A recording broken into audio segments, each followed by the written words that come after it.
Thank you. We now have Tasha Hohaia. Tasha's here, I think. I saw her pop up. Tēnā koe. Oh, you're sideways on the screen. Okay. That better? That's a little better. Thank you for that. That looks much better.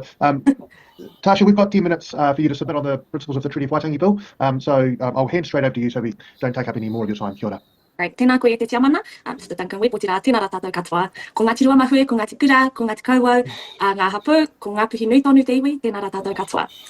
As daughter of this nation, both Māori and Pākehā, it's a privilege to speak with you on this important kaupapa today. Today I'm going to outline a summary of my submission, taking it as read and highlighting some key points to allow some time for questions. And so I will do that now. So I began my submission with the Māori Women's Welfare League Creed, which I think is a powerful statement. My first love is my family, but I know my tribe. I know my tribe, but I am proud of my race. I am proud of my race, but I am not racist. Therefore, I belong to my race, but I will serve my nation. And serve my nation I will do. So the key points of my submission are 1, strengthen foundations of this nation. 2, peace and justice. 3, disinformation and misinterpretation of the treaty principles. 4, inappropriate differentiation of the Te Reti o Waitangi rights for iwi with settlement agreements, significantly impacting ngā puhi hapu and whānau. And 5, economic constraints regarding a referendum.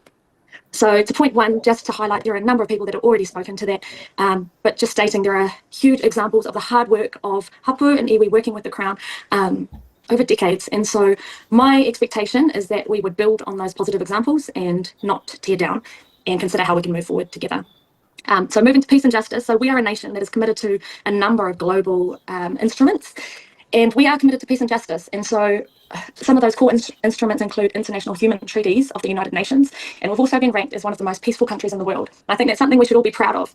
But, you know, recently in December 2024, I attended a global forum where there were a number of sector leaders across the world gathered. And rather than acknowledging some of the innovative work that's being done here in regional and at a national scale, the talk of the town at a global scale in a United Nations forum was, oh, how your country has regressed.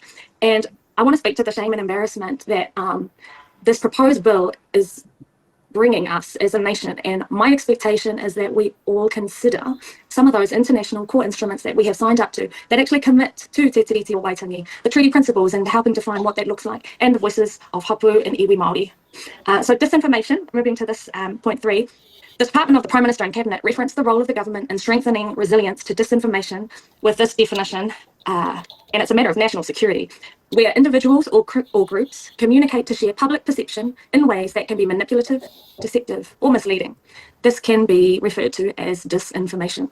So while I appreciate that while freedom of expression is provided for and required amongst political parties, it would be prudent for this committee to consider what is the role and how do we ensure that we continue to abide by our own strategies in advancing resilience to disinformation. And this is really important, and there will be many layers, but this proposed bill is just one example of how disinformation needs to be considered in the political arena.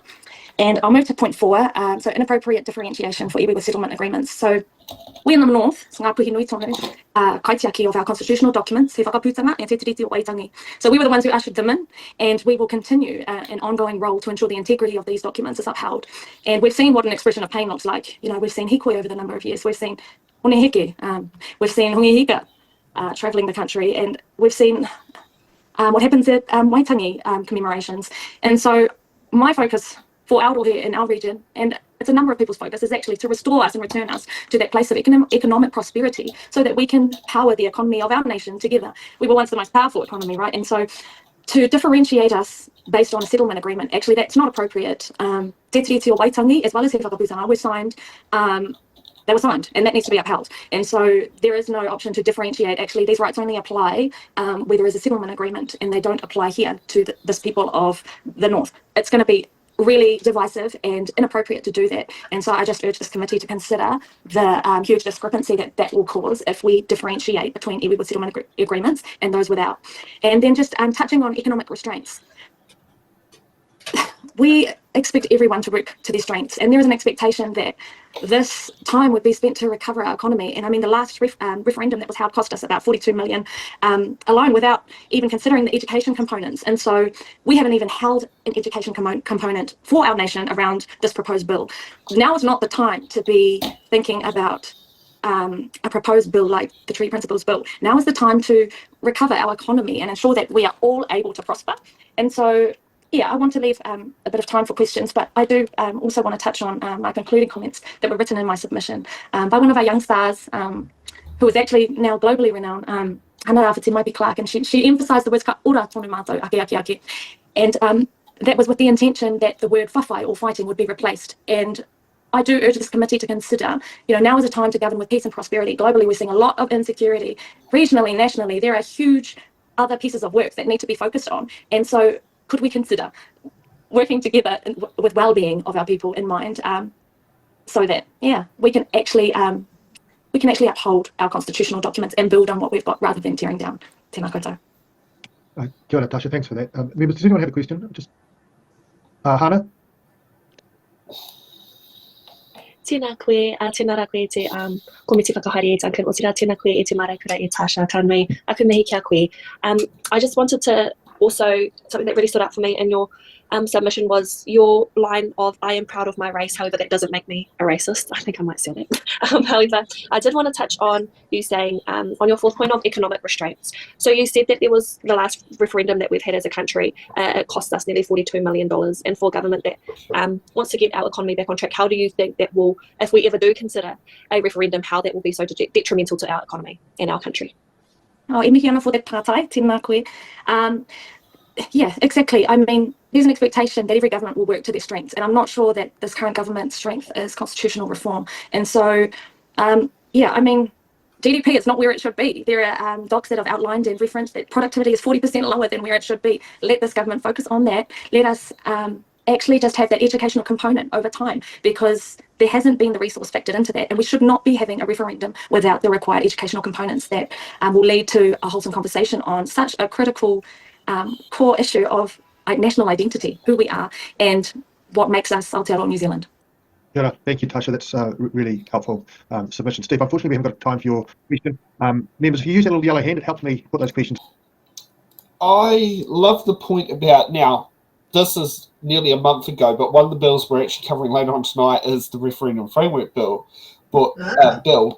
And from 2020, I believed that there was, in the referendum on the cannabis and the referendum on euthanasia, there wasn't the knowledge that one was a bill that passed its third reading that would be enacted as a result of a 50% plus one vote majority.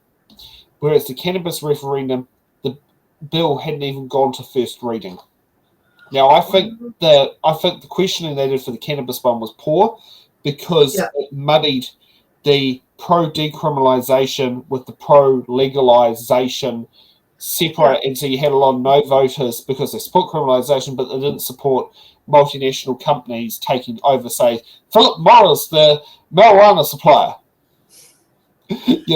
sort of thing. So, and I believe that is where things went wrong with the cannabis referendum. Yeah. But it's actually interesting. We need to educate people to know what we're actually voting for. I wouldn't be surprised at this local body elections, the number of people who are going to vote no on Māori wards and expect on election day, congratulations, you won your Māori seat. But the referendum says you're not going to be there, so your position has disappeared into thin air. And people who I will suspect, people will sit there and do it, considering there's a group on the Kapiti Coast who's about transparency. I have sat there and called them out on it because they've been anything but transparent.